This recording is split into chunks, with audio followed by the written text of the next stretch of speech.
following program contains situations, material, and or language that is not suitable for all listeners. Viewer discretion is advised.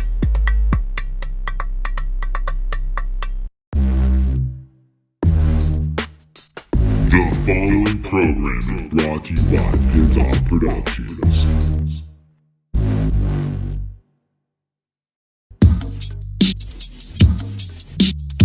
The podcast no one listens to, with Kevin Porter. Nice. What's up, Kane?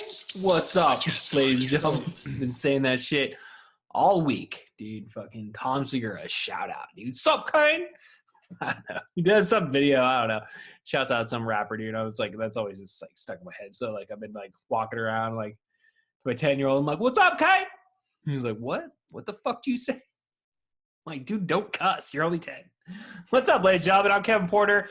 Welcome back to an all-new episode of the podcast no one listens to. Bam, dude. Another week that was, dude. My mind is clear. We're ready to go. So, dude, special episode here, ladies and gentlemen. Michael Lee Garza making his return to the podcast no one listens to. I know we've been talking it up about having solo episodes, but man, I'm feeling good these days, dude. It's like, you know, everything's opening up around here and shit. So I think it's time to, you know, definitely have the periodical guest here within the studio, the office, whatever you want to call it. So today was a bit of a special one. Yeah. So I wasn't too sure what he wanted to do, but he said he was going to bring over Pro Wrestling Guerrilla DVD. And I figured we were going to record a podcast, then probably, you know, sit down and watch it. But he's like, dude, let's do what you did on In the Mouth of Madness. And, you know, are you ready? Let's go ahead and watch some Pro Wrestling Guerrilla and record it. You know, so basically we just sat there. We watched 2 matches. Yeah, dude, it's basically Michael is going to introduce all of you to Pro Wrestling Guerrilla out of Reseda, California. So stay tuned for that here momentarily. But damn, dude, again, another week that was putting off this episode until the very last minute, dude. Like, we literally just recorded all of this here. I was like, okay, fuck it. Let's just put this out there. You know, because again, we're not, you know, banking a bunch of episodes. I'm just going week to week at this point. So glad to definitely drop this episode today. Mentally, man, where are we today? Ding, ding, ding, ding, ding, ding. Feeling pretty good. Feeling fucking tired, honestly, right now. I've been, I know last couple weeks I've been like talking about, you know, still eating a lot of fucking junk food, not exercising, just really kind of not doing the things I need to be doing in life. So this week was, it was a fun week because I was under the impression I was going to Las Vegas in September for approximately, you know, 5 days. And I was like, dude, I need to like lose a little bit of weight. I need to get my shit together. So when I leave in September, dude, I don't look like a fat piece of shit, you know? So I started, Monday, dude, just getting back in, you know, watching my diet, getting back into eating just a lot of good whole foods. Feel good, dude. I feel good. Like I said, I'm really fucking tired. And I knew that going around this time around and like losing, I don't know, like it's funny how it was only like 4 years ago I instituted, you know, changes in my life and like was able to like, you know, drop weight at that time and like get myself in good shape at that time, especially with like, you know, quitting smoking. It's like, okay, we put ourselves in like the best chance, you know, the best like we're trying to succeed, you know, we're trying to like get better, you know, again, you know, smoked cigarettes for like fucking damn near almost 15 years. You know, when you think about that, you're like, fuck, dude, I smoked cigarettes for over 10 years, definitely up to at least like, you know, if it on and off between 12 and 13 or some shit years. But yeah, dude, 5 years this year, you know, since we quit, you know, so congratulations. Right. I mean, like, it doesn't feel like it's been 5 years, but it has been 5 years. So that's crazy. But yeah, I mean, like, yeah, it's been 4 years. So I kind of like knew this time around. I was like, okay, I'm getting serious. Like, gotta like get back down to like 180. That's our goal right now, man. It's like we gotta get down to 180. That's like I feel like that's a comfortable weight. You know, again, like I'm not shooting for the moon. I'm like, I need to be 160 that because that's what the fucking internet says. I guess I did that before just to prove it to myself, but eventually, we got up to 180, and that's kind of where we were from up until probably COVID. I'd probably been on like 10, 15 pounds, 20 pounds maybe. I don't know. I was probably at 185 when COVID was hitting and shit. So, and that's, even at 185, man, that's a comfortable weight for me. So definitely that's my goal right now, is to get back down to 180. Make sure my clothes fit, my pants aren't fucking tight, It'd be nice to fit into a 32 and a nice medium shirt and not have my belly poking out like, fucking 3 years ago or whatever. Took about a year, man. That whole process took about a year to fucking lose like 40 pounds off that shit. And I do feel like a piece of shit, the fact that I gained it all back, but it was a slow process. And, again, I it's a learning experience, man. It's like, okay, so you lost the weight, then you put it back on. It's like, okay, why'd you put it back on? Well, you let your guard down in terms of like counting calories. And it's like, again, I don't want to be at a deficit. Once I get down to my weight, I just want to maintain a good 2,000, calorie diet a day or whatever. And, that 25, between that and 2,500 and shit, just really try not to go over that. So I think like, it's just really important to make sure that I'm keeping track of the foods that I'm eating, which, obviously technology, being a 21st century thing right there, we're able to just like, scan a barcode and keep track of these numbers. And, I guess, the numbers don't lie, ladies and gentlemen. So, yeah, that's kind of my goal right now. But like I said, I was like under the impression I was going to be going to Las Vegas for punk rock bowling. Started telling some people, I was like, we're going. Like, I got permission from Jessica. We were fucking, I know it's like, oh, you had to get permission. I was like, dude, you're not married. Like, you don't have a girlfriend. You have no idea, man. You have no fucking idea. But anyway, so started planning. Me and Ray, we're going to fucking make the trip, dude. Looked into it, started, getting the cost together, figuring out, how much we're looking at. I was like, okay, I can start saving this. And then, pull it out of savings, whatever, use the credit card. I don't know.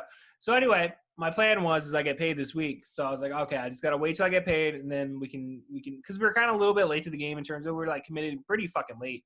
It's only like 3 months to go. And like, I was reading the website and it's like, getting close to sold out for general 3-day passes and shit. I was like, okay, well, hopefully it lasts a week. Like I get paid next week. So, and sure as shit, I checked that shit like on fucking Tuesday or something, and it's fucking sold out, dude. So I just I screenshot it, sent it to Ray. I was like, I guess we got a plan for next year, dude, which is fine, Give us a full year to fucking save up, a good amount of money for it and just be ready for it. And that's why when it goes on sale, boom, you just buy it then. You get the package with the hotel and stuff because you get a discount at a nice hotel and shit through the festival and stuff. So it's like, yeah, who's better than you? No one, man. But yeah, that sucks, dude. So anyway, like I said, like I've been meaning to like I said, dude, I've been complaining about, just letting myself, just kind of do whatever the hell I want lately in terms of like eating and all that shit. And like, it does kind of like know that at a certain point you're going to like, I am going to need to get back into, at least trying. Because it feels like that's the one thing we definitely consistently always do is like we always try. I feel like we may give up for a little bit, but hey, man, we're gonna come back and we're gonna hit it as hard as we can, and we're gonna put as much work into it. And definitely trying to work smart this time around. It's like okay, like because when you're like trying to lose weight, I guess you got to be at a calorie deficit, and you just got to make sure you're eating enough. Like you're not gonna like pass. Oh my god, I only had a piece of fruit and a couple of macadamia nuts, and I eat a little more than that, obviously. So I got it pretty good down, dude. Again, like went out, got some avocados, eating some just some fried eggs and some apples, oatmeal, just whatever kind of what we had for dinner. We did spaghetti the other night. So instead of noodles, I did the broccoli. I put the broccoli, the sauce, and the hamburger on it. It was fucking delicious. You definitely appreciate your dinners, dude. By the time you get that, dude, like dinner time, you're like fucking I could eat, so much. It's like tonight, dude. It's like I need a little bit more food tonight. So, and I let myself have it because I'm not going to kick myself in the nuts, for going over 300 fucking calories. Like, who gives a shit? As long as I'm staying like good because in order to like maintain energy and maintain that push, you have to, again, have energy and food gives you energy. So it's like, okay, so I'm going to, even though my dinner was like pretty shit, dude, I had like the baked Lay's chips, which are like, actually they're not even that much. I know you guys are like so bored by all this shit, but I don't care, man. It's my podcast. I want to talk whatever the fuck I want. Yeah, it's like very little calories, in those. And like, I don't know, I had a bowl of chili, a peanut butter and jelly sandwich is probably not the worst thing to have, but at least with the bread and shit. But I don't know. Within calculating it, dude, I stayed within my calorie count for, the muffin I had to eat today on the run, dude. I was like, fucking late picking up my kids. So I was like, I needed some coffee because I didn't go to bed till like fucking midnight the night before because I went out and did some stand-up comedy got that one off my fucking back, dude, especially after fucking bombing back in March, dude. You know, took a little bit of time off, and it was never cause like, oh, you know, I always said, you know, we're going to come back, but wanted this week again, you know, like I knew I was bringing people back in the studio. It's like, all right, I need to like get out there and I need to like start working on this set and getting it down. So last night was literally just to get on stage. I knew it was going to fucking bomb, and it bombed, you know, but then again, like everybody bombed last night. So it's like, it's not saying much. I think the crowd was just, you know, I don't know if they were there for stand-up comedy. I think they were definitely there for karaoke, that's for sure. But I don't know. I heard, like, I was talking about like licking assholes and shit. I was like, he's gonna lick your asshole. I don't know. I was saying a bunch of like nasty fucking shit. And I heard some people talking, like I could tell like some people were trying to talk over me, but it's like, you know, you just power through it and get through it. So if it, you know, like I said, dude, last night was literally just to get the rust off. Oh, fuck. You know, I had all new fucking things though. I had all new premises that I went up there with. So I was really happy with some of the shit that I had written. Like I said, like, you know, if I had like taken you know, once I like take the time to memorize it, and which again last night was literally just to get the rust off. It's like, okay, just get on stage and do it. Boom, we're done. Okay, so now it's like the work begins. We're gonna get better at stand-up comedy, and we're gonna roll on, motherfuckers. So yeah, hitting that shit every single week moving forward. Gonna get better and be the best that I can be as a human being. I don't know, man. I'm fucking tired, dude. Like I said, I didn't go to bed till fucking midnight last night. And then today was just fucking, I was dragging my ass, dude. And just like I said, that's why I had to eat a little bit of extra food tonight, dude. Because like I ate that, and then as soon as I got done eating, I pounded down a fucking bowl of fucking granola, dude. So whatever, dude. It was it tasted good. It was delicious, and I feel good right now. I feel good, man. So like I said, I just want to take a fucking nap, get this podcast over with. It's like, dude, you could totally end it. Just throw to the fucking episode already. It's like, man, once I start going though, it's please, this is just practice, dude. So yeah, I think we're getting closer on our other projects that we're talking about, dude. I think we've come up with a name. I'm not, you know, we're not set to announce anything yet, but like I took the time, fucking wrote down a bunch of ideas and shit. And it's like, okay, now I just got to sit down and fucking put it together, dude. So it's like, okay, like, again, like the concept is like, we're going to fucking cover a film, you know? So it's going to be like The Howling or whatever. So I'm going to sit down, watch the movie, take a bunch of fucking notes. I'm kind of like playing around with the idea of like, I don't know, getting like a video capturing program that you can do to like rip like, you know, make it into an MP4 so that way like I can edit and use it. But like, I don't know, I don't want to run into like copyright issues, but like, you know, but like you see online, dude, because I did a lot of like, you know, just research on my own end, just looking up like, you know, just people's like movie type review, you know, YouTube pages and shit. And I don't know, dude, a lot of those people use clips. I mean, I don't know, people say it's under fair use, but I don't know, dude. I mean, I'm not expecting to like get a shit ton of downloads or anything, but you know, at the same time, I like to think that we're going to do a little bit better, you know, with that concept compared to what we're doing now. So it's worth a shot, dude. So like I said, I just got to sit down. I already picked out the first 3 films that I'm going to be doing. So I just need to sit down, you know, take notes. And then from there, like, I do need to get a fucking tripod. That's one thing I do need. And I need to set up my fucking green screen, and we're good, dude. So I'm looking forward to it, dude. Like I said, man, I want to fucking get out. I want to fucking be doing shit. Like, I'm sick and tired of being stagnant. I really feel like that's just like, you know, it's like we're, you know, for any person in life, you know, just fucking sitting around and doing nothing. It's going to like, it's just not, it's, you know, yeah, I don't know, man. Unless you're just one of those people that can just like, you know, like, hey, man, I just fucking hang out and play video games all day. I feel pretty good all the time. I don't think anybody is, but I don't know, dude. I just like, I enjoy doing things, and I think these are the things that make me happy. And yeah, maybe need a break every once in a while from things, but like, I don't know. It is what it is, man. We're here in life. This is our consciousness. This is where we are. And, you know, I need to do the things that make me happy, man. So it's always God, family, comedy, podcast. So, you know, it's just like, I don't know, man. Those are things in my life, and I'm feeling pretty good, ladies and gentlemen. So I think that's, yeah, man, we're going to go ahead and get you on to this nice little, again, like, I don't think any of you have this DVD, so I don't know. Listen to we're going to call this one a commentary, okay?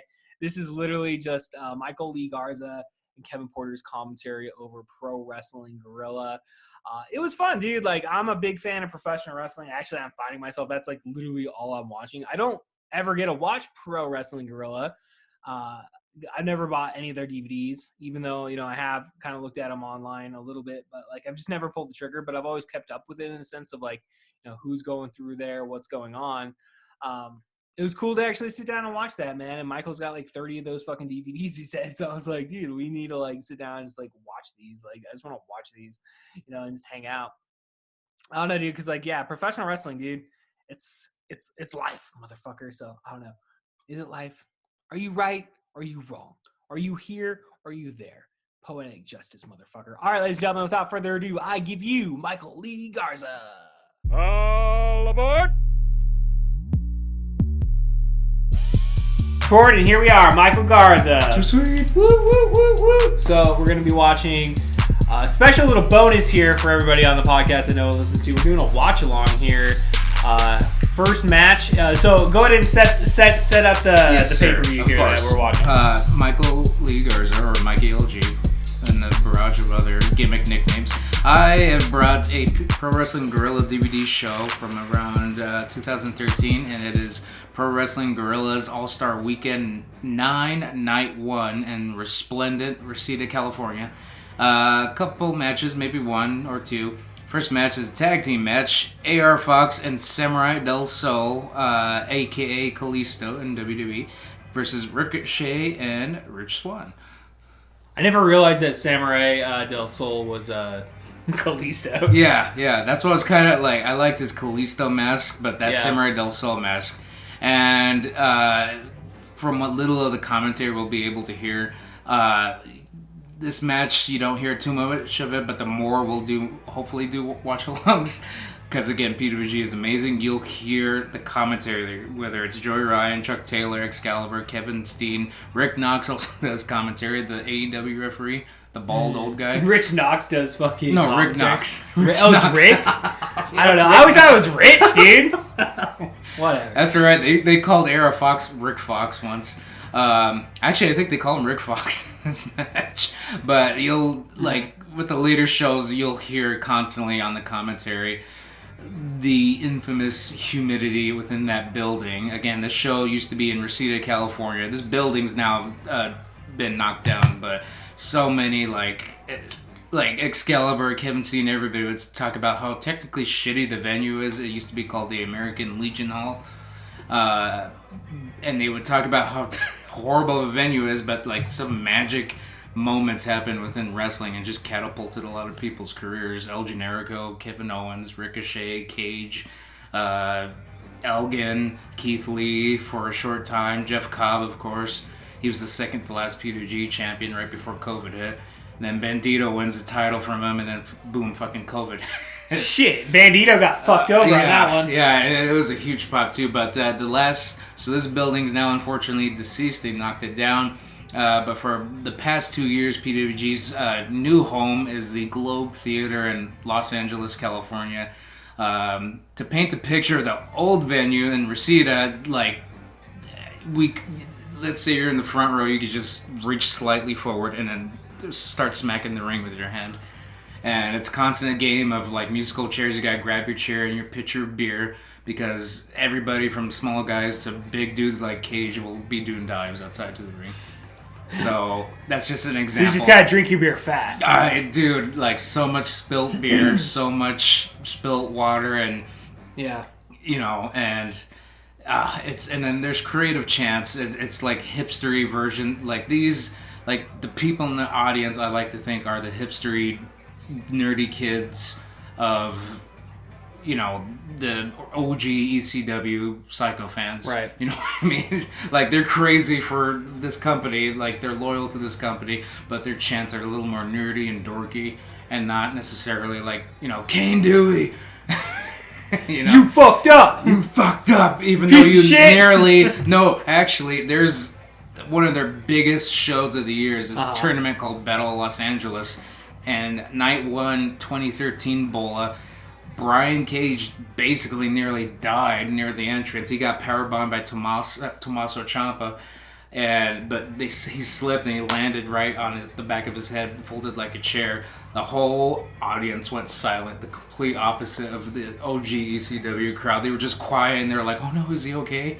And some guy was trying to cheer like it was part of the show. One of the fans in the front row, this dude with his big beard, turns around, shut the fuck up, he's hurt. Oh, jeez.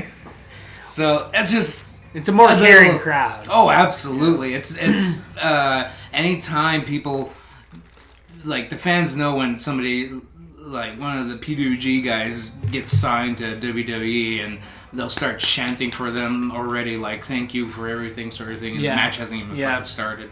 But that's just a taste, a little description taste of the PWG crowd, the type of matches, magic, and batshit crazy wrestling that's happened there over the years. Well, it seems like modern day like independent wrestling. I mean, this is where it started. You know, it seems like this is where it all spiderweb. You know, it started here in Reseda and spiderwebbed across all across the country and whatnot. Because now you have like basically it's like kind of like a mini little territory system now in a sense. Because you have all these like local independent companies that are putting on shows basically in a sense like to of this nature and whatnot.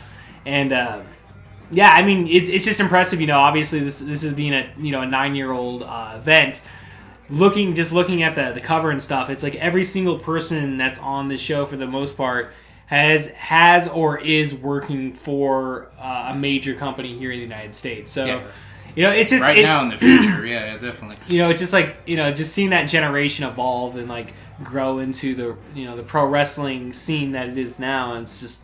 I don't know. It's crazy to watch wrestling, man. For the 30 years that I've been fucking watching this shit, man, it's changed so much, man. And I don't know. You hear a lot of people, talk shit about the modern era, but like I love it, dude. Because there's something different comparing it to like what it was in the 80s. It's not the same type of pro wrestling, but it's better, I think. I don't know, dude. Like because I'd imagine you caught the tail end of territory-ish. Maybe. Not even, dude. I started watching wrestling in 1993, dude. Oh, so, never mind. Man, I was full-fledged WWF, WCW. That's what I watched. ECW. That wasn't.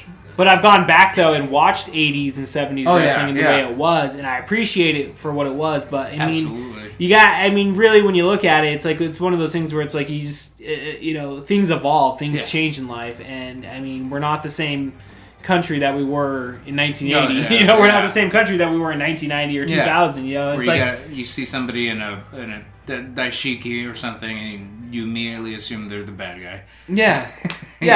But dude, I had a really good conversation last night with Ron the Sting Epting, dude. We were talking, and he's like, because he comes from that ilk of like, watching it from like, the territory days and whatnot, and then those early WWF years and what, but like the Iron Sheik and Nikolai Volkov were like the fucking best heels that you had in 1985, man. Like that tag team, dude, was amazing. And wrestling fans like us, like that maybe caught the tail end of their career, or like us, watch them because of YouTube or whatever.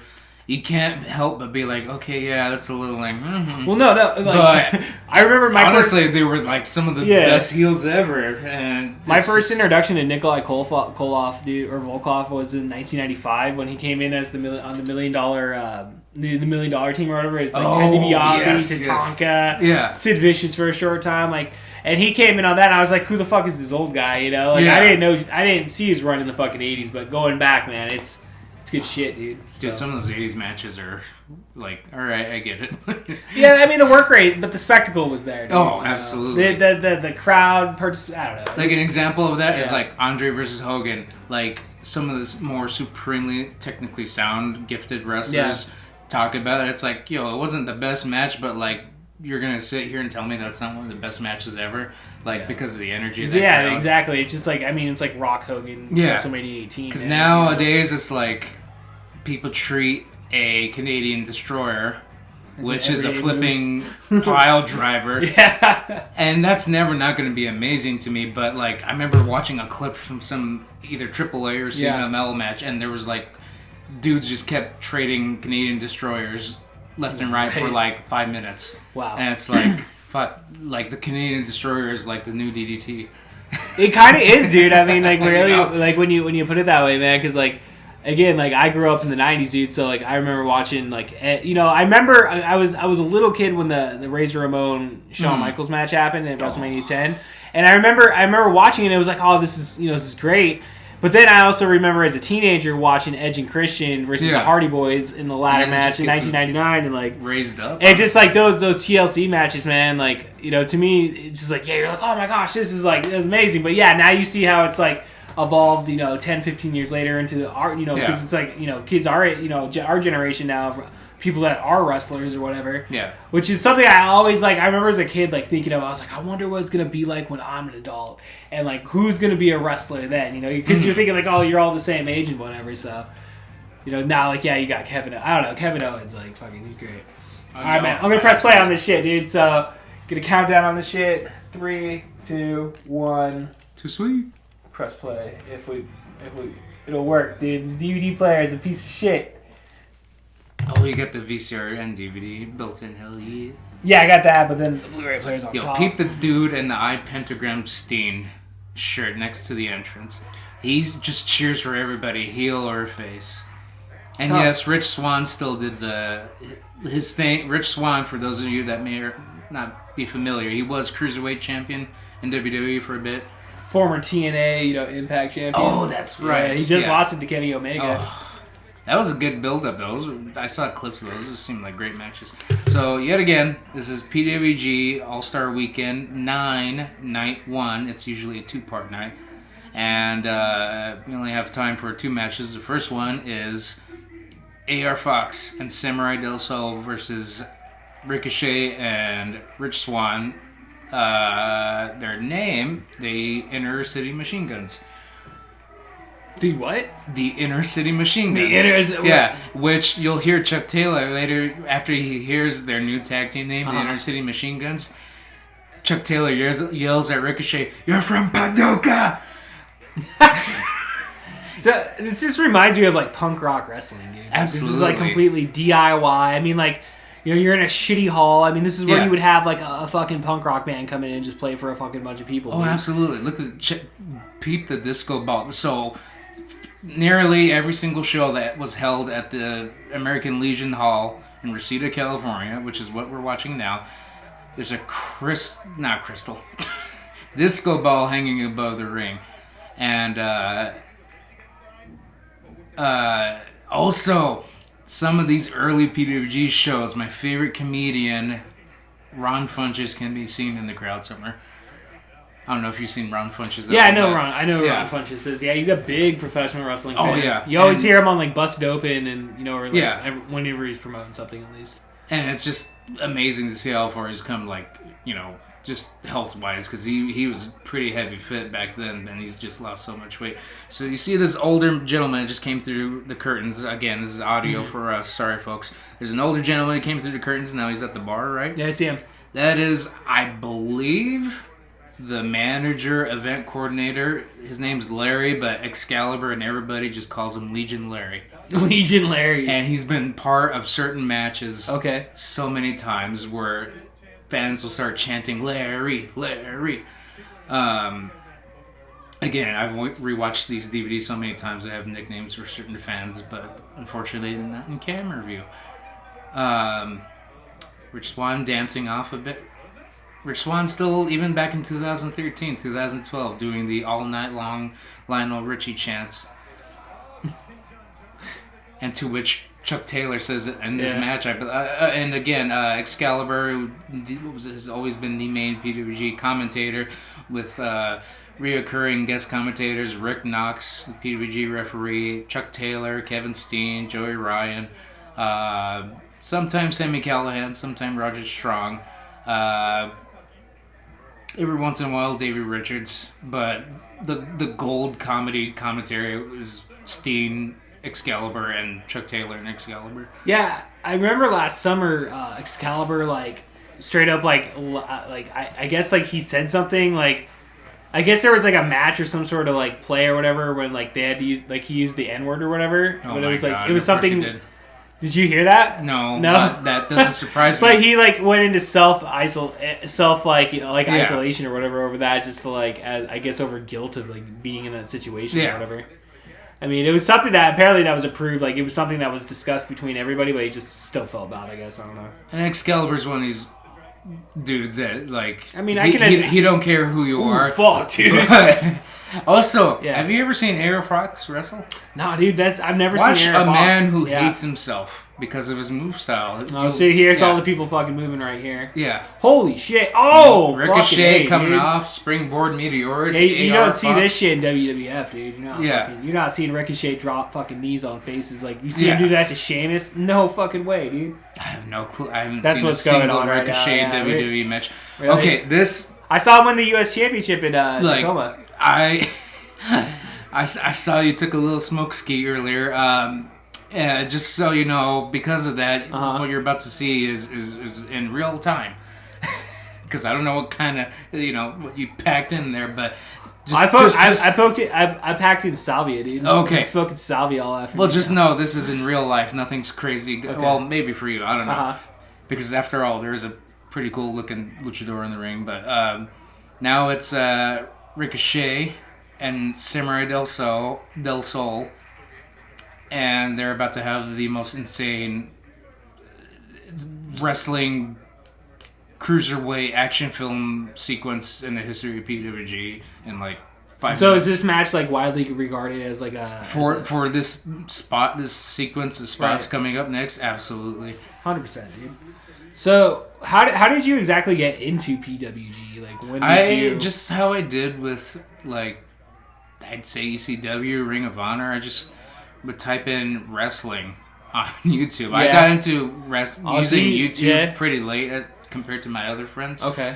But, like, I'd say 2010, 2011. So it was like 2010, 2011 when you first started getting into professional wrestling? Well, also that, I think I told you about that, one of the last DVD rental places on the Yakima Res, Wapato.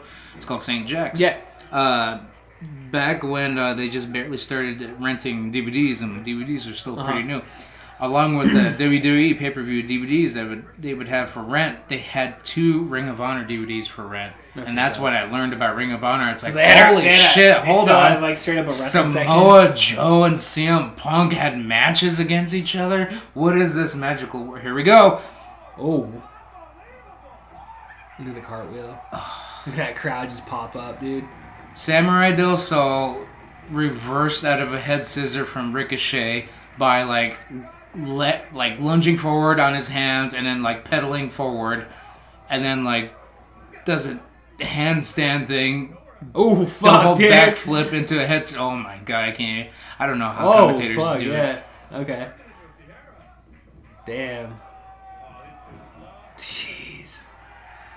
Yeah, that's pretty fucking impressive, dude. It's pretty impressive seeing Ricochet and then Excalibur, who used to be an in-ring wrestler, he just screamed out loud, "I will never wrestle again." And then Chuck Taylor followed it with, "I can't do any of that shit." Can't do any of that shit. Dude, Chuck Taylor, like, I like him, dude. Like, as we watch more of these and we get to, like, again, with Steen and Taylor on the commentary, depending on who Excalibur has with him, it's just comedy, underrated comedy gold. Like, the first ever, this is one of their many ongoing shows, All-Star Weekend for PWG. One of their other ongoing shows, aside from their main big one, Battle of Los Angeles, is the show called Mystery Vortex. And the first one ever, the opening match was Roderick Strong and Eddie Edwards versus the Young Bucks. Mm-hmm. And it was, even though it was the first show, it was like fucking match of the night. And it was so good to the point Steen's on comedy, you're screaming, "I have the last match and I gotta follow these fucks." He just... And that's... Dude, I love that because shit, nobody man. has ever seen, and I guess for the P2G crowd during this other show I'm talking about, they'd never seen Edwards and Strong wrestle as that tag team, so they're just destroying the Bucks sequence after sequence. And going back to Excalibur's slight controversy there, he just screamed as the Bucks were getting demolished by Edwards and Strong, whose P2G tag name was Dojo Bros. So Excalibur just screams, Strong and Edwards clearly from Guatemala because they are cleaning house. Oh, jeez. Dude, that's hilarious. And then Steen's like, wait a minute. Oh, that was very racist. I get it now. And this very Canadian accent. God. I mean, like, obviously I've never been to a show here, but, like, I just get, like, nostalgic feelings. The fact that this building is no more. And it's so depressing because there's, shockingly, on WWE's YouTube channel, it's, Kevin Steen, well, now Kevin Owens, Apollo Crews, and Ali, they're going to see the old Reseda building, and it's like halfway being demolished because there's like a wall missing, and double kick, some more crazy batshit spots from Del Sol and AR Fox onto Ricochet. Ooh, into the leg drop, dude. Yeah, I like this style of wrestling, man. It's like, I know it's like all acrobatic and stuff, you know? It's like you're a glorified trapeze artist or whatever. Yeah. But like, dude, it's just something about it, though. It's just like the athleticism that it takes in order for these guys to, like, you know, just come up with these, you know, ideas. I think there's a communication issue there, because look at that senton.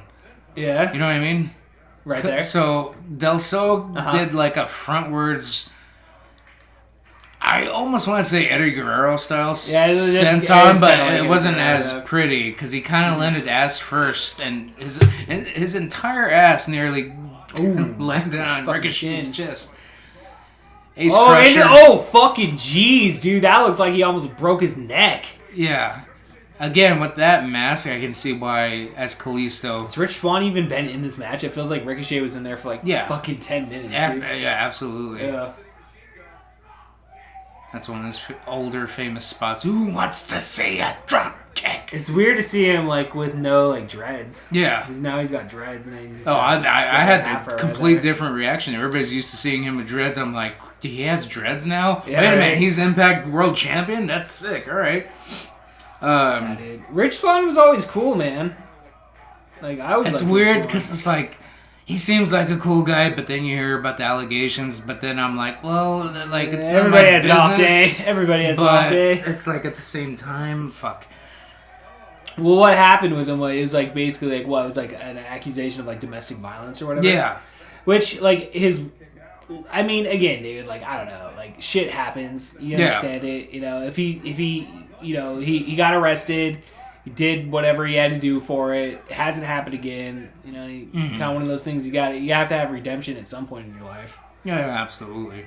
And I'm not being devil's advocate, but if anybody that knows his story, his parents died at a very young age. And, I didn't know that. You know, when Kevin Owens was Kevin Steen on the Indies, he kind of did his own talk show, just simply called the Kevin Steen Show. I remember hearing about that. And one of his guests was Rich Swann, and Swan was also on Colt Cabana's podcast during the old format.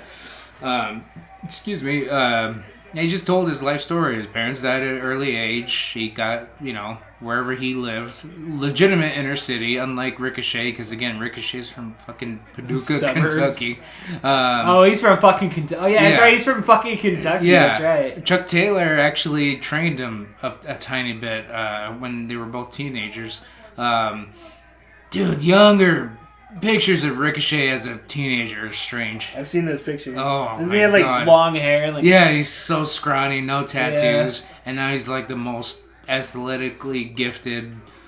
At this point, he's still just like the high flyer guy in PWG, but 2 years later, or maybe even a year later in these shows, he starts being more like. I think Excalibur called it the FRS, the Freaky Ricochet Strength, which he used that nickname for Roderick Strong, the Freaky Roderick Strength. Miscommunication on the double hip toss. Did you also catch Legion Larry shooting those people away from No, dude, I haven't really been paying attention much to the crowd. That's how often I rewatch the show, dude. I was like, what's Legion Larry doing now? Legion Larry, yeah, I know. It's like he got knocked down by Roderick Strong, so spoilers, not spoilers, but like 2015, 2014 era PWG, Roderick Strong, dude, was the most hated man in PWG. Was he? he would just get on the mic. He became PWG champion, and he would start cutting a promo. And then the fans just keep drowning him out with booze, and he's like, "Hey, how about we shut the fuck up, man?" And I remember doing a show, he was tagging with the Young Bucks, and Brian Cage's very gorgeous wife, I forget her name, Melissa Santos, I think. Right. She was the ring announcer for Lucha Underground. She was a guest ring announcer for PWG because there was some Lucha Underground talent on this PWG show in 2015. So they're just booing and booing while she's trying to announce Roderick Strong and the Young Bucks because they kind of formed a heel stable. And AR Fox going crazy with these dives. Suicide! Oh, shit. And lands on his fucking feet, dude. Dude, it's the Terminator fan. Look at that kid with the Ramon shirt. He's like, ah! That's a grown man. That's the Terminator fan. So there's an Asian dude. I call him Terminator fan because that's what Kevin Steen has deemed him.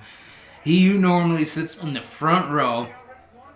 And at the show, PWG shows World's Finest, which is like a year prior to this show that we're watching. It's during somebody's match. It's a bunch of cool sequences going on. And then Kevin Steen stops and then goes, "Look at this little fucking Chinese guy in the front row dancing, dude." And Excalibur's like, "Where?" And then he spots him. And this Asian dude is just like, he does this arm motion thing in the air. He dances. And then anytime something exciting happens in the ring, he'll slam and slap the apron of the ring, but in a way, this is Kevin Steen describing it. He's like, he'll slap the ring like all the other fans, but he'll form his hands like, do you remember the Terminator robot thing in T2 with the claws? That's what he does to the fucking ring, this Asian dude. So that's why everybody calls him the Terminator fan. And there's a white dude in this side of the ring I've called Kevin Steen Kupchak fan. Oh fucking jeez, dude.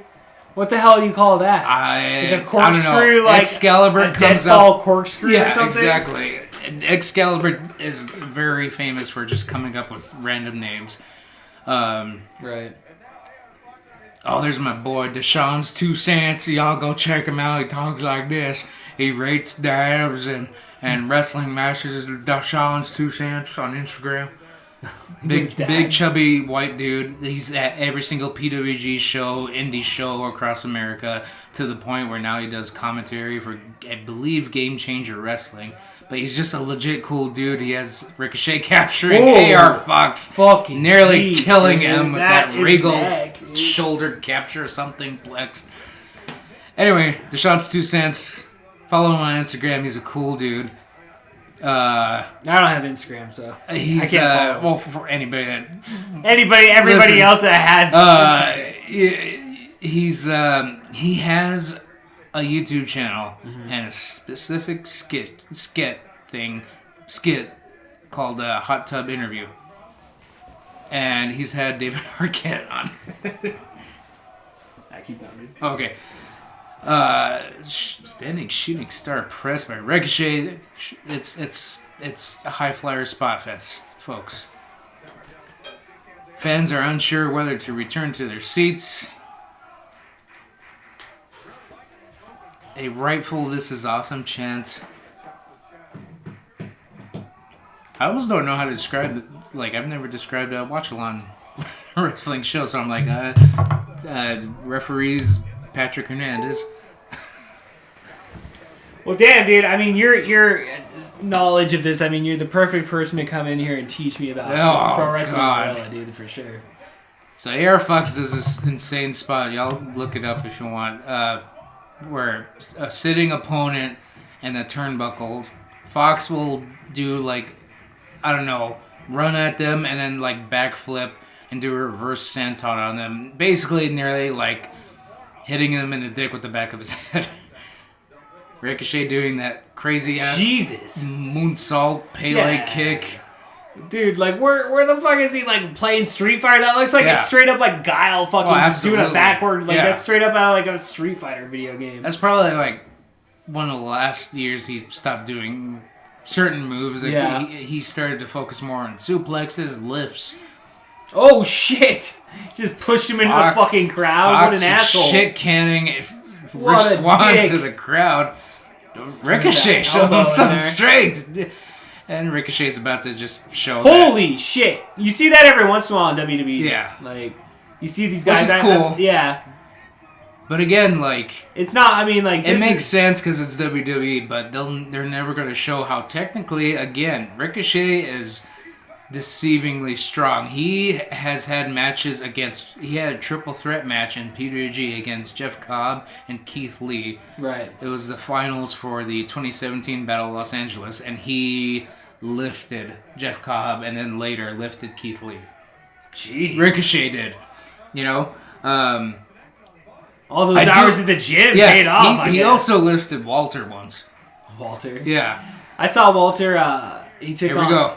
Oh my god. Inverted. That's another batshit crazy. What the fuck, dude? That's why Chuck Taylor jokes around. He's like, AR Fox hates himself. Just watch his moveset because this is AR Fox's PWG What debut. the fuck ever happened to AR Fox? Like, again, I've never fucking seen this guy. His back is probably dead, and he's now paralyzed because of this one move that everybody, all his friends that are wrestlers, they specifically tell him, like, why do you hate yourself? What do you mean? Because of this move. That's what I mean. So AR Fox has Rich Swann on the apron.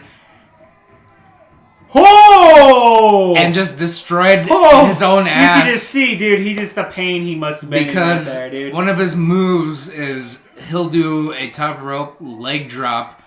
Ooh, that's it, dude. That's it. To an opponent on the apron. Oh, he kicked out. What the fuck, Rich Swann? Stay down! Stay down! And that's one of the few true wrestling things. When people say, like, oh, the apron, it's the hardest part of the ring. They're not fucking lying.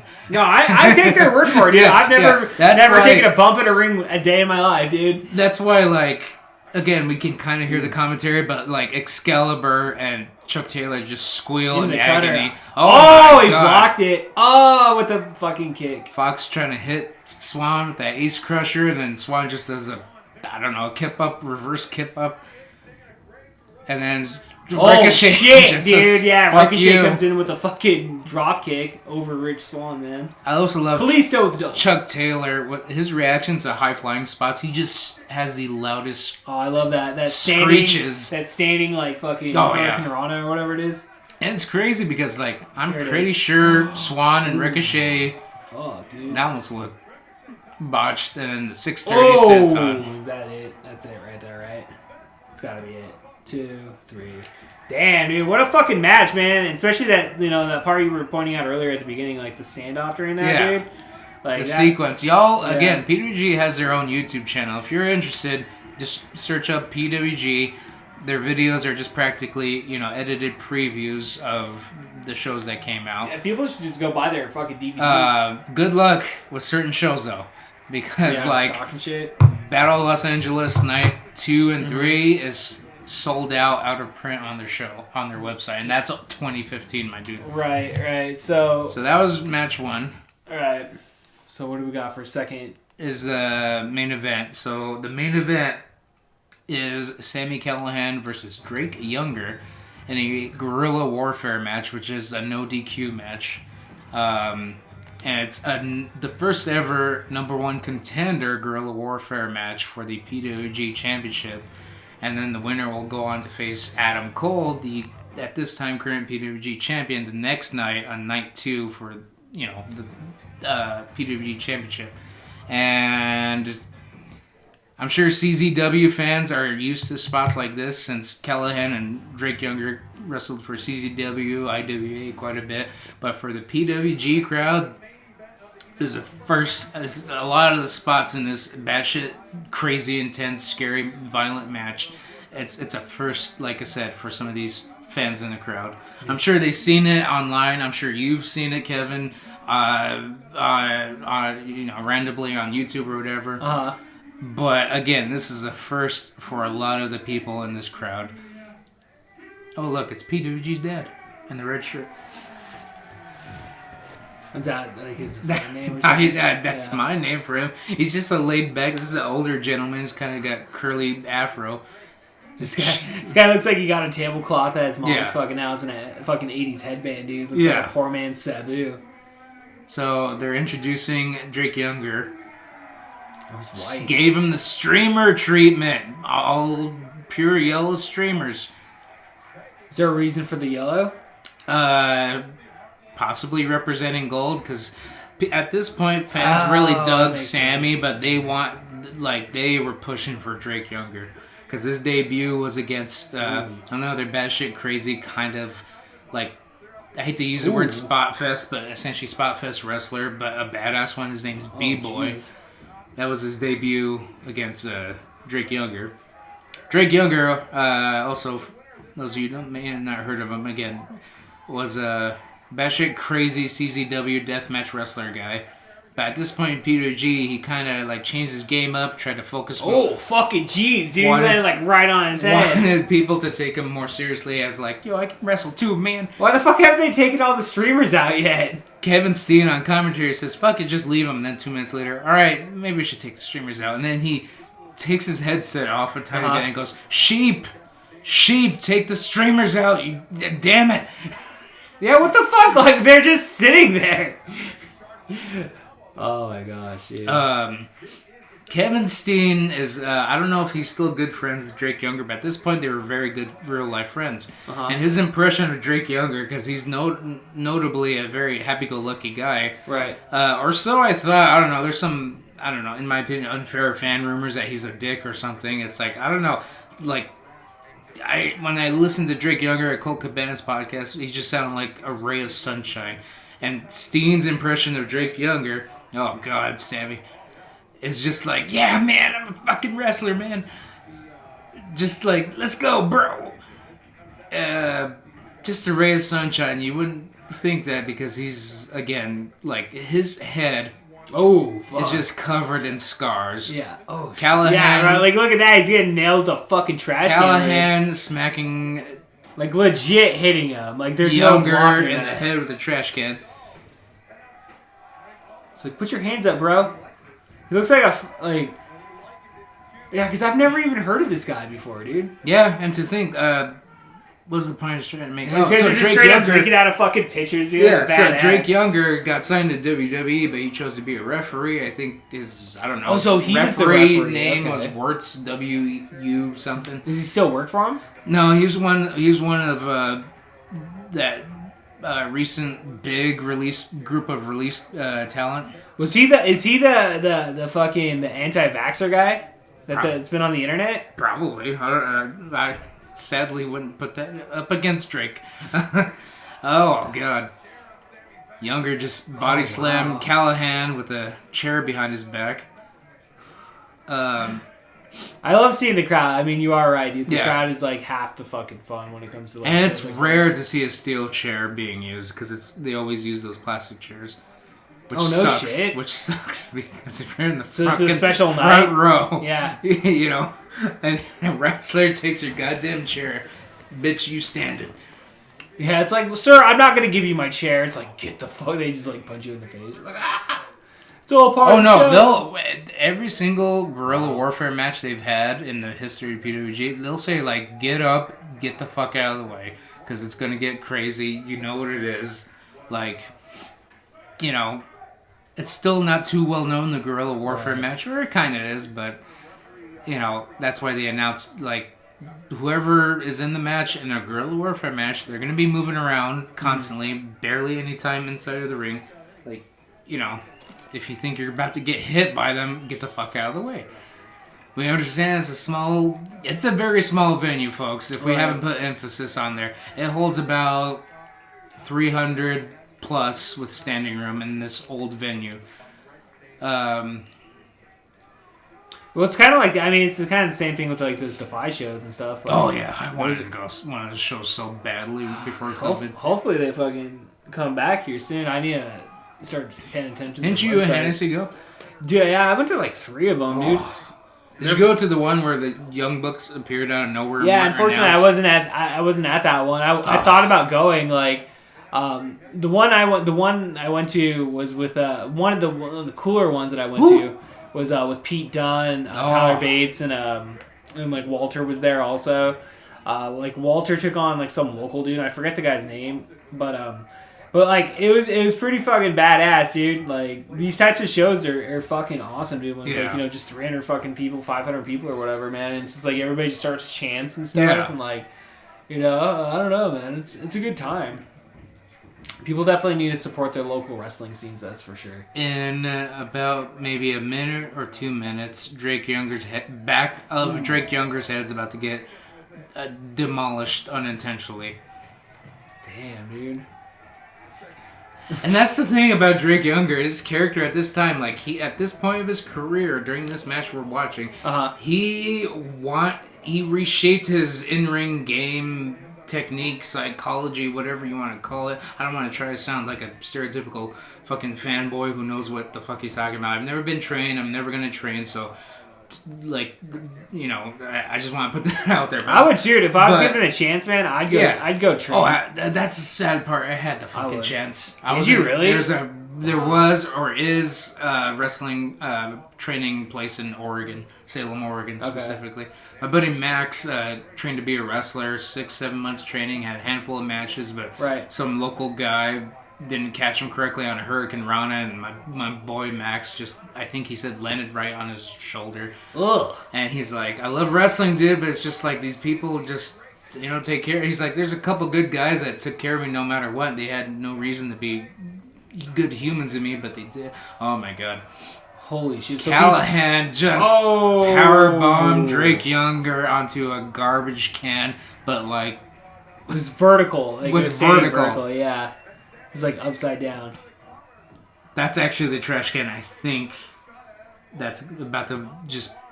I don't want to spoil it, but like it's about to take...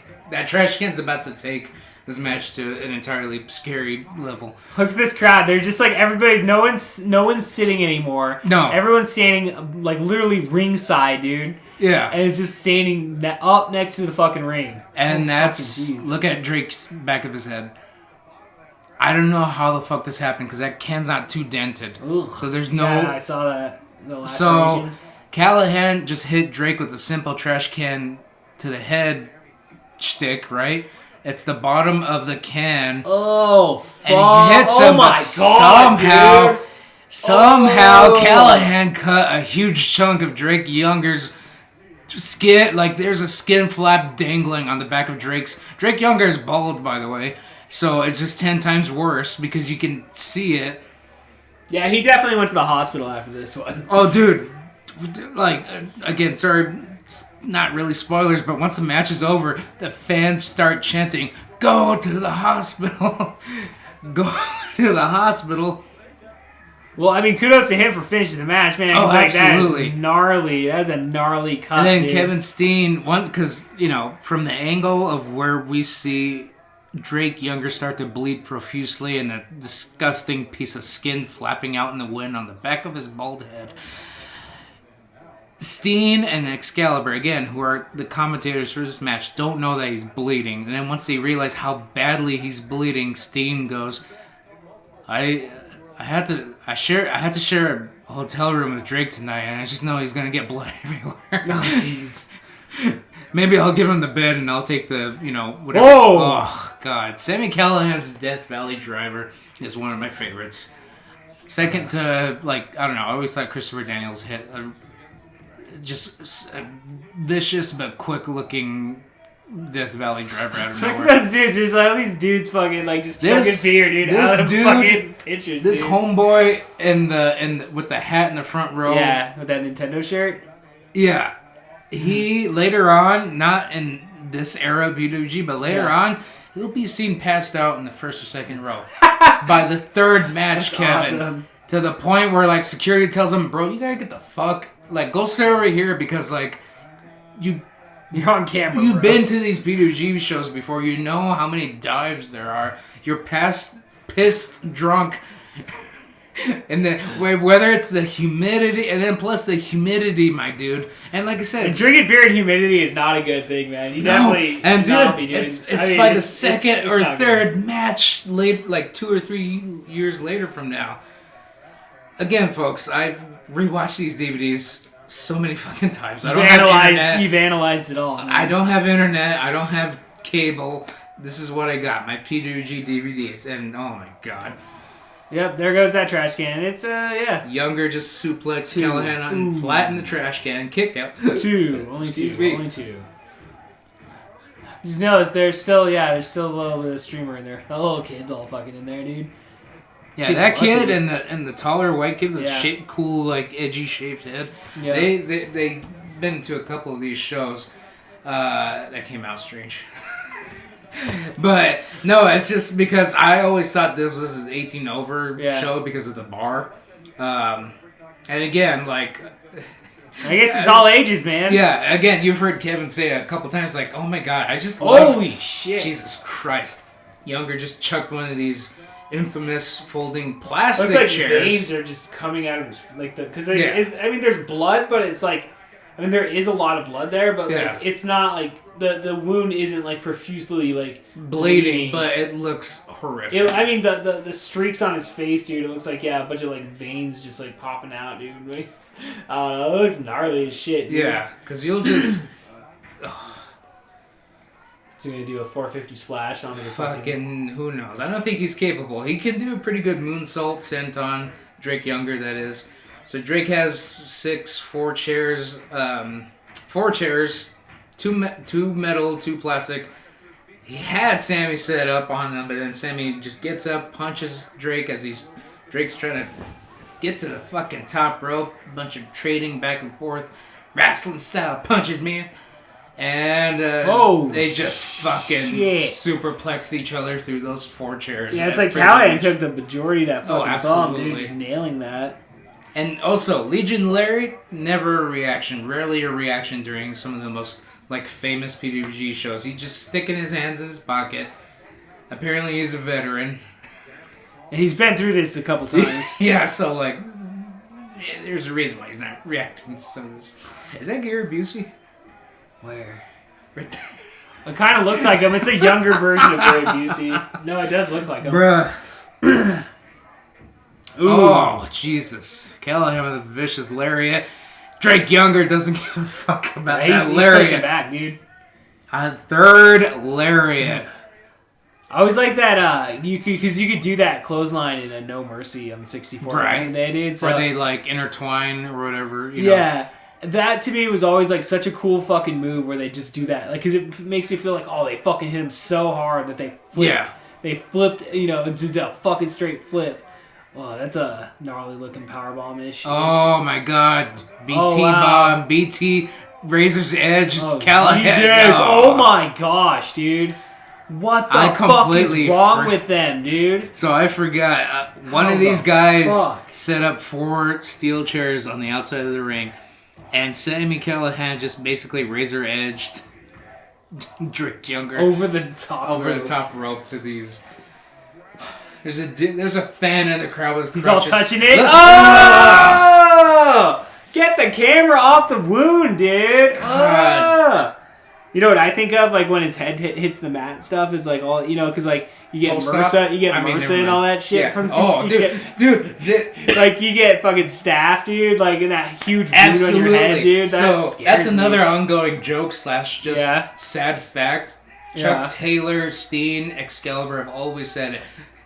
The ring, the floor of the venue is notoriously not dirty. Clean. Yeah. Like, they'll clean it, but it's just... It's not sanitary. Yeah. It's absolutely not. Well, look at it. It's all stained as fuck. Yeah. Dude, so. That's probably even before. It's just sweat. Yeah, you gotta be careful. Now it's blood, but... I remember back in the day, like, I went to the Yakima... This is the second wave of people realizing, his head was again, we can't hear the volume too well, but from this... Callahan has a staple gun. Right. So, but when he's coming from the other side, all you hear is him pinching the staple gun, like shooting a couple staples. A lady, a cool, hipster-looking, honestly really attractive hot girl. Oh, God. Yeah, fight it. Just is turning around. Look at his Callahan trying to staple Younger's forehead. Younger fighting it off. Arm drags Callahan with the staple gun, ducks the clothesline, sunset flip. He's still got the staple gun in his hand. And staples him in the forehead. Oh, that was pretty good, like, setup. I like it because like it's hardcore, Yeah. but at the same time it's like super athletic hardcore. Yeah, You know? and there's still some There's like a whole classic, sequence in that. Yeah, there's it's just classic wrestling moves: the Yeah. sunset flip and arm drag while he's holding. I know, dude. I mean, it's fun, dude. It's fun fucking shit. Callahan screaming, "Give me $1! Give me a fucking dollar!" Oh, he's gonna staple the dollar. Yeah, that's even worse, dude. Money has fucking so many germs on it, dude. Gross, man. Got making towns, making money. Should have gave him like brother. 100, dude. Stapled. These are 100, indie bro. wrestlers, man. Making towns, making money. Yeah, right.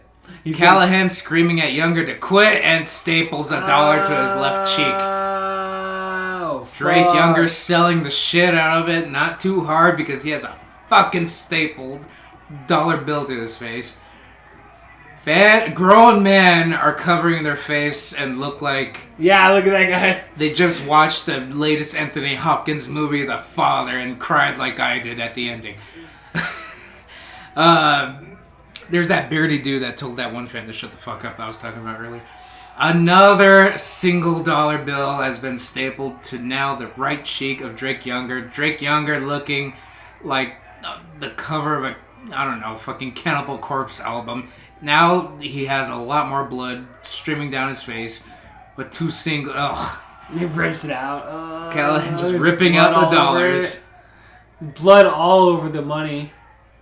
You know Drake's... Oh my god, I forgot about that spot. Drake Younger just stapled gun Sammy Callahan's dick and pile drove Oh my him. god, dude. You're telling me the fucking staple gun to the dick didn't fucking work? Yeah. What the fuck? Look at the crowd. Look at the bald dude with the sick goatee and the eye pentagram Steen shirt. I fucking love PWG. Reduce, reuse, Reseda. That's a catchphrase. That's a shirt, actually. Drake Younger with a pitcher full of fucking tacks, of course. It's pretty classy. About dude. to dump it. Got the pitcher. Yeah, usually it's in that, you know, that Yeah. the bag or whatever. It's the first time seeing it in a pitcher. That's fucking badass, dude. It's gonna fuck him up, dude. You sick fuck. You sick fuck, Chance.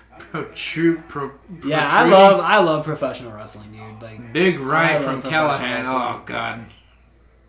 Drake's really bleeding everywhere, all over his face. Okay, this classic, build-up anticipation spot. Drake Younger poured every single last tack onto the ring in one spot.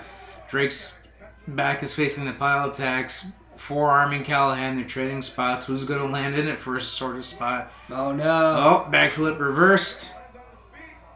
Oh my god. Callahan with a handful of tacks throws at Drake Younger's face. Oh! Saito side blue. Like his head, dude, the wound went straight into it. It's in his head. Oh my god, dude.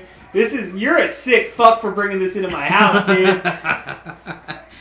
Again, like, it's hard to say, like... Holy shit, dude.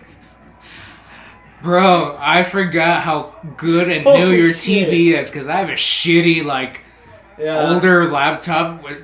Only way I'm able to watch my DVDs, so it's kind of grainy. So your TV... You get that 4K fucking treatment right I'm now. able to see the tacks. The infamous Drake Younger skin flap is very visible and clear. He's just got tacks added into his head. Sammy dude. Callahan just brought kosher salt. Oh, fucking jeez, dude. What a piece of shit. Again, these are like very well-known CZW spots, but for the PWG crowd, plus Callahan and Younger, they're the best at that style of wrestling, so they purposely like mastermind. Oh my god, dude. I've never... See, it's bad luck to fucking be like throwing salt all over like that. So as I said earlier, I'm sorry, folks, I'm all Holy over the place, shit. but Callahan just dumped the salt all over Drake Younger's back. His open wounds. Younger absolutely taking most of the punishment in this match. Yeah, Sammy Callahan, man, he's just been dishing it Deadly out. driver. Sammy Callahan went to the top. Oh, fucking! You just see Younger it just instantly. deadly driver Callahan Holy onto the pile of shit, dude. thumbtacks. Oh my god, what's he gonna do? Tiger Pentagram? driver. Oh, Tiger driver. Oh. Tiger bomb, sorry. 2, 3. Oh no, he kicked out. Kicked out still. And I love this Asian dude that does photography for PWG. His name's Devin Chen, I believe. Yeah. But he reacts because he doesn't know like how the match is going to progress ever. Neither do the Excalibur and Steen rarely know how the matches are going to go. There's a triple threat tag team ladder match between the Super Smash Bros. Who are the Dark Order now. I believe Rockness Monsters and Future Shock, Adam Cole, Kyle O'Reilly, and the Young Bucks.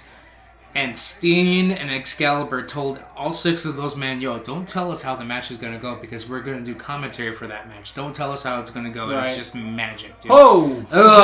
Jeez, another like little front salt. Honestly, barbed wire, light bulb, thumbtack spots are gross, but like wrestlers landing on like awkwardly folded chairs, not when they're not folded, that's just... because the risk to break a bone when they fucking land on it. So this is Callahan's early. I'm not sure if he still does this in Impact, but this is his finisher at the time, the stretch muffler. And again, this is why these two guys have such. I like the move. Oh God. Oh fuck. Younger guy out of the submission hold, stretch muffler, but just grab a handful of fucking tags, throwing it in Callahan's face. But this is why this match was put together so masterfully, if you think about it, because Younger and Callahan had similar careers. They're just like, huge wrestling fans, were only known and booked only for deathmatch wrestling, but they were like, yo, I can prove I can be a badass, legitimate indie-style wrestler guy. Mm-hmm. And now Sami Callahan is stomping onto the thumbtacks and then booting Younger in the face. Purposely stomping. Oh, fucking jeez, dude. Kind of giving him a break, letting him sit down there for a few minutes, though. Exactly. As Excalibur would say, Kevin Porter, this is serious. Oh my god, Drake's Landing. This is his finisher, Drake's Landing, a.k.a. the Vertebreaker Cop Killer onto that chair. It looks devastating, but like you can see how he like lands pretty safely. Jake Younger has pinned Callahan after hitting him with the Drake's Landing, which some of y'all might know as the Cop Killer. Homicide uses that move, or I believe it was called the Vertebreaker. I like to see somebody pick up a fucking cop and drop a cop like that. Yeah, dude. Exactly. He's all touching it. He's like, "Fuck, man, you're fucked up, dude. Like your head is split, dude." Now you can kind of hear. Is he picking the skin? Yeah. Oh my god! What the fuck? Rick Knox.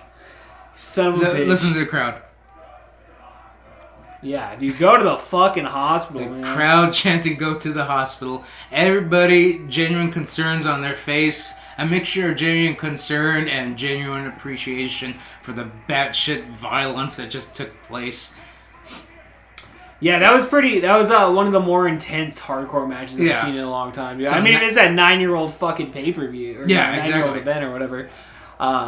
Yeah, dude. I mean, I think the tax to the head with the fucking... I know the wound wasn't planned, obviously, but like... It just added to the... Yeah.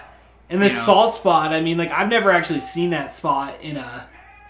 He's gonna shake his hand. Callahan. Mutual respect. Putting his hand out to shake to Younger. The Kevin Steen Cup Check fan taking picture, hopefully not video, because video is not... What the fuck is that guy? He's like gonna lick Sami Callahan's ass or something? That dude is... I have a love-hate relationship with that fan. That was some fucking gross shit right there.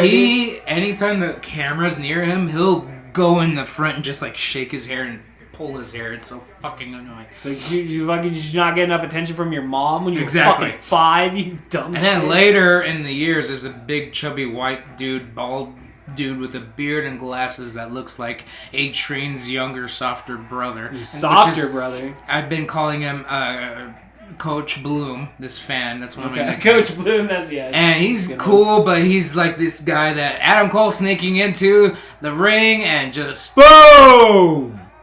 Adam Cole, baby! This is before the baby catchphrase. This is like him leaving Kyle O'Reilly from Future Shock, although they had a match together. This is when he in first Future broke Shock. out. Okay. Yeah. Fuck you, Cole! You piece of shit! Honestly, like, the only two people I can think of that were supremely hated in PWG, Adam Cole and Roderick Strong, and technically the Young Bucks. Yeah, the Young Bucks I always remember, they were They were hated but cheered for because they had batshit crazy tag maneuvers. The third most hated person in PWG history is the referee, Justin Borden. Not in this era, but like 2015 to 2020. Anytime the ring announcer Angelo Trinidad would finish by saying, "Justin Borden, your referee," the crowd would start booing him beyond hell and earth, and they would start chanting, "Fuck you, Justin." Only because he fucked up a Candice LeRae versus Johnny Gargano match where like he only counted 2, but he thought he reacted as if there was a kick out, but he was like, "Fuck, no, that was the finish." And then he just gets back up and goes, "Ring the bell, ring the bell." Well, I mean, that's what you gotta do. You gotta make that call when you're the referee, man. Sometimes you're put in that position. It's kind of infuriating, but at the same time, it's batshit crazy. Right. How much he is hated by the crowd. Dude. There's in Defy. There's a referee that was like I never knew his name or anything, but like I remember going to the last show I went to was that one with Walter and stuff, and then like at the very end, like Walter grabs the ref and like fucks up the ref, and so like. You know, like, I started chanting, I was like, "You deserve it!" And I was up on the balcony, dude, and, like, everybody started going into it. Dude. I was like, I started a chant! Fuck yeah, dude. It's a good feeling, dude, when you fucking started chanting, like, in a whole crowd. Legion Larry looking like he wants to start a chant. About to fuck Adam Cole up. He got a hand on the rope, bottom rope. He's gonna fucking get in there and just lay him out. So the next night, it's supposed to be that Younger... The main event is Drake Younger versus Adam Cole. For the PWG Championship. It's a regular match. Right. But fucking Drake Younger's entire head is bandaged. Oh, I imagine. Like, he's lucky that he wrestled the next fucking night, dude. So, yeah, dude, that was PWG's All-Star Weekend 9, Night 1. So, does he win? Does Drake Younger win the next night? No. They kind of tend to put the title. PWG's they're kind of a weird, different, independent company. I don't know how long they've been like this, but with the exception of a few shows, they'll only have 2 or 3 shows a month at the same venue. Right. No, I understand that. They don't. They used to kind of travel around here and there. I do believe they had a European tour back in early 2000s because they started in the early 2000s. It was founded by Excalibur, Super Dragon, Joey Ryan. I believe Photogenic, Chris Bosch, Scott Lost, I believe. Right. Those were the founders. And, I'm sure I don't know my supremely early PWG history, but they definitely traveled around a bit. But from, like, as late or early, however you say it, as, like, 2009 to 2020, they kind of... We're only in 2, venue spots. I mean, they were at some other spot for a show called Kurt Russell Reunion. Excalibur comes up with half the, like, one-off show names. Yeah.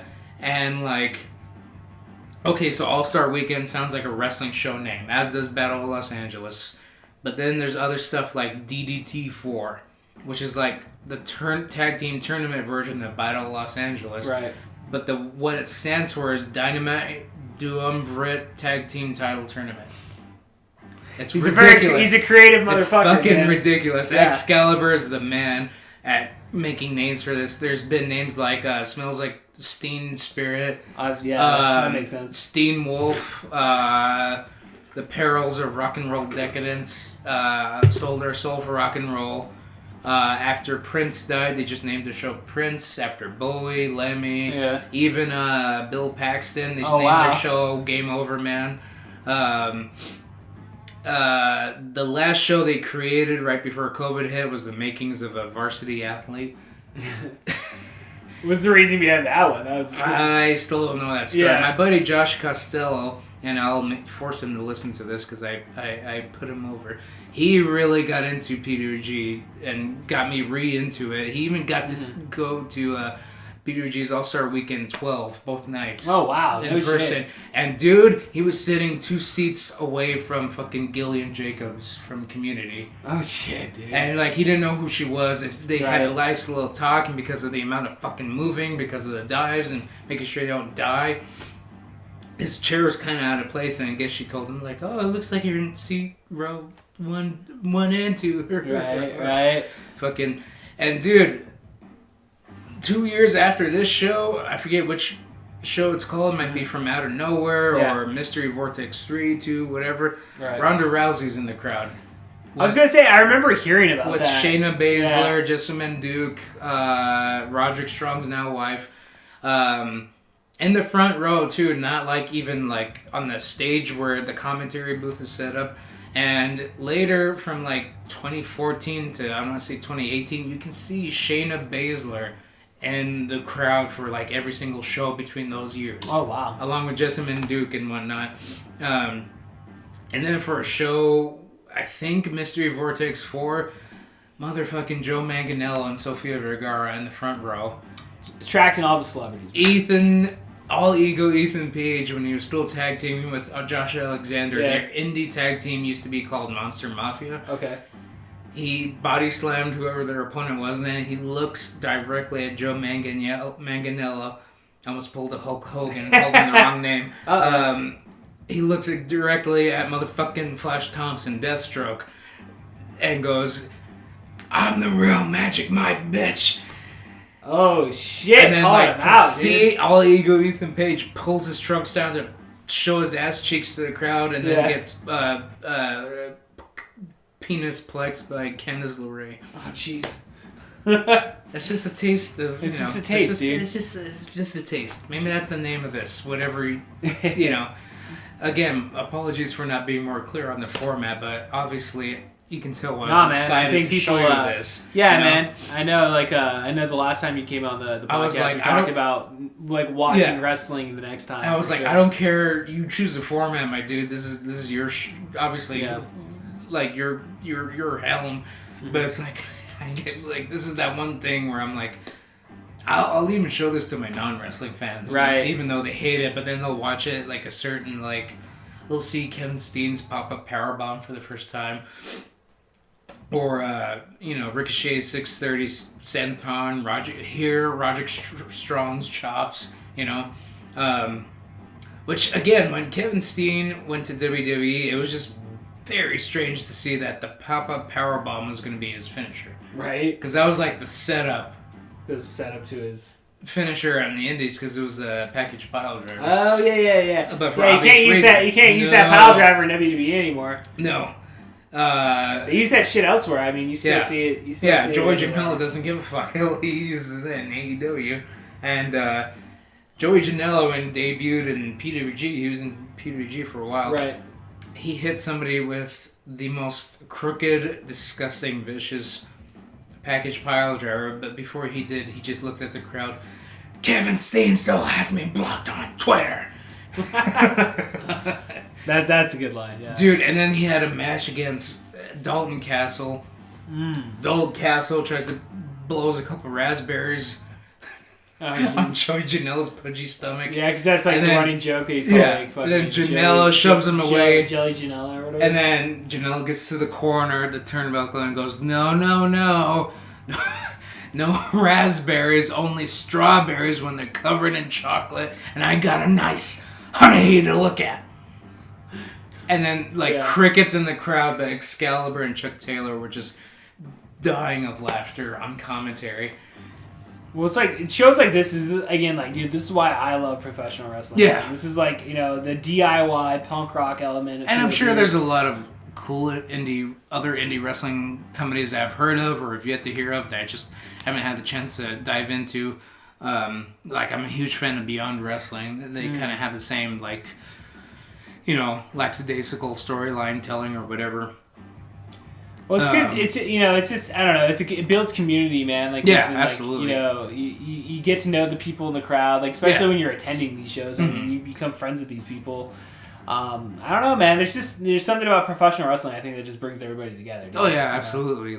Again, later, as I continue to watch these shows a lot more, I'm like, you'll hear fans calling for other fans by their first name. Yeah. As if they've known them forever, and they probably have because of the amount of times they go to these shows. And also the music is by a band called Barbarian Overlords. I think they only have 2 albums out now. The first self-titled one, and the second one is Rise, I think. But it's fantastic fucking music. They use it for every single PWG edited preview trailer, or whatever you want Right. to call it, on their YouTube channel. Yeah. Again, anybody who wants to, after listening to mainly me babble, if you want to check, if P2G sounds interesting to you, like I said, they got a YouTube channel.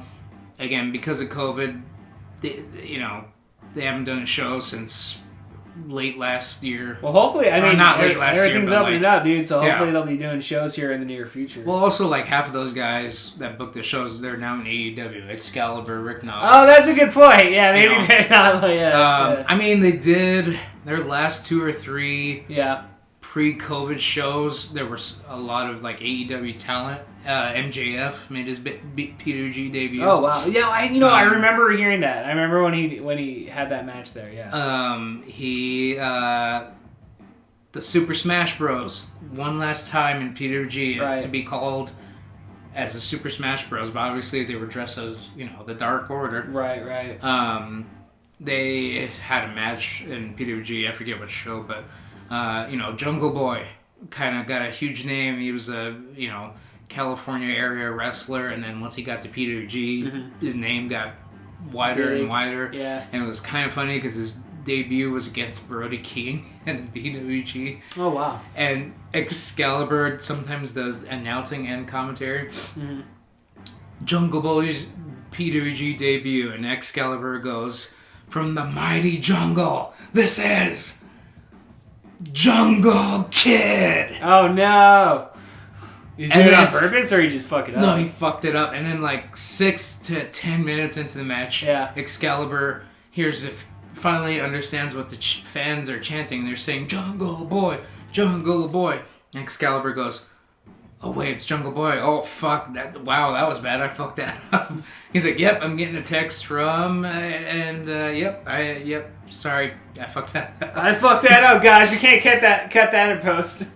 And there's a lot of good shows Yeah. at their second venue, Globe Theater, from like, they moved there 2018. Right. And there's good shows, but I again, they're pretty lackadaisical, very lax with their storytelling.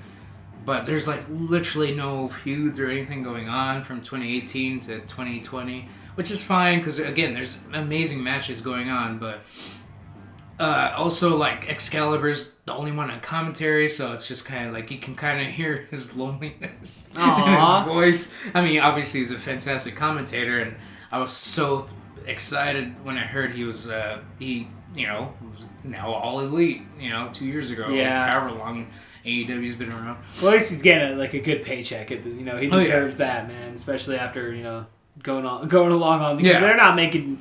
I would imagine these types of shows. I mean, what little money they do have is probably getting put back into it.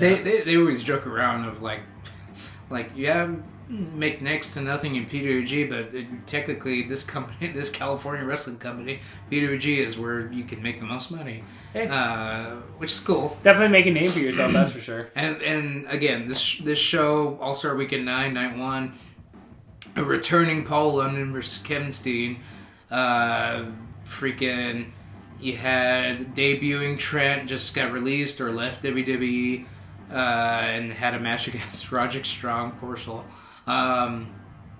You have Eddie Edwards versus Jay Lethal, which was second match of the night. A debuting Johnny Gargano teaming with Chuck Taylor against the Young Bucks. Jeez. Just Amazing. loads of fun. And again, you look where everybody is now in AEW, WWE, Ring of Honor, fucking TNA or whatever, dude. It's cool to see the evolution of these guys go from just being small time names in the wrestling business to now being the business. This is the business. What you're seeing on here, dude. Like, isn't that one of the groups on Austin Creed's YouTube channel? Have you seen that? That one of their many groups of friends on Austin Creed's Up Down Down show is, I think, called the Business. The Business. No, The Party. That's shit. The straight Party. up. Okay, yeah. So you pull the next Excalibur, dude. Yeah, exactly. In night 2, I think it's Dojo Bros, Strong, and Edwards versus the Young Bucks. But Excalibur goes, oh my god, Edwards and Strong are ground zero because they are blowing up. shit. And then Steen is quiet for a second, and then all you hear is, "Oh wow, I just cut that shit." Jesus. And also Steen for both of these nights, notoriously sick for both and coughs into the goddamn microphone. But you know what? It adds to the experience. Yeah, you definitely need a mute button, dude. The mute button is essential. When it comes to recording. And Excalibur tries to tell him that he's like, and Steen just being rebellious. You thought his mic skills were kind of fun in WWE. His commentary was just him being him. Oh, dude, I know that this is 100 times better than what you're seeing anything on WWE right now, dude. Like. This is like, dude, the fact that they're able just to be left to their own devices and like they're creating it themselves, dude. Like, and that's when you get the best content. Yeah, and there were some risky, possible career suicide moments. Like I remember, Adam Cole had a match against Cedric Alexander in PWG, and he had a specific introduction for the ring announcer, and it was Excalibur of all people, unfortunately. And he says, introducing, from Panama City, Adam Cole, who says he will beat ACH tonight. Whoops, I met Cedric Alexander. ACH is another black wrestler. Yeah. And then fans start, booing, that was racist, clap, clap. And then Excalibur chimes in a minute later. In the event of a "that was racist" chant, you can all proceed to suck my dick. Oh my god, dude. That's awesome. And then Cole just goes around the ring flipping everybody the bird and like pelvic thrusts to the chant, "Suck his dick." Suck his dick. Yeah. That was his big thing in PWG, the Adam Cole baby thing, and "suck his dick." Suck his dick. Yeah, you're not getting that on WWE, man. No. Definitely not, man. You get a boom. Boom. Well, Michael Garza, that's where we got to end it for this episode, man. Oh, yeah, dude. This was fun. I hope this is a good episode. Y'all enjoyed my babbling. No, dude, I think it was a good episode, dude. I think people fucking came on here. If they didn't know about Pro Wrestling Guerrilla, they fucking know about it now, dude. Yeah, it's a gateway to, like, who the fuck is this guy or who this tag team? Let me watch. You type their name up on YouTube, and it's like, all right, they wrestled for what appears to be a much smaller show. Let me watch that because I like them in PWG, yada, yada. And it's just like, a gateway for different companies, different wrestlers. I mean, that's how anything works, really. Bands, movies, whatever. Yeah. But, yeah, man, PWG. Hell yeah, dude. For God's sake, subscribe to them. Subscribe to the podcast. I don't know which one this one's called. I'm sorry. The podcast. Oh, yeah, the episode. I pulled an Excalibur, man. Fuck. Yeah. All right, man. Well, we will see you guys all next time. Too sweet, brothers. Peace. This podcast has been brought to you by Pizza Productions.